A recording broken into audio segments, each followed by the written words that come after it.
12月13日，考慮他人。身為遭受過酒癮之苦的過來人，我們的生命意義就在於不斷地為他人着想，不斷地去想如何幫助他人，實現他們的希望。是酒者護戒協會第16頁。為他人着想不是輕易可以做到的事。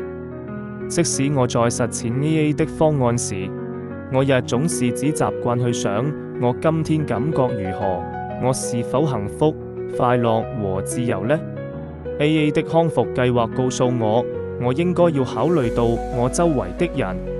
新來的人是否希望有人和他交談呢？那個人看起來有些不高興，我或許可以讓他高興起來呢？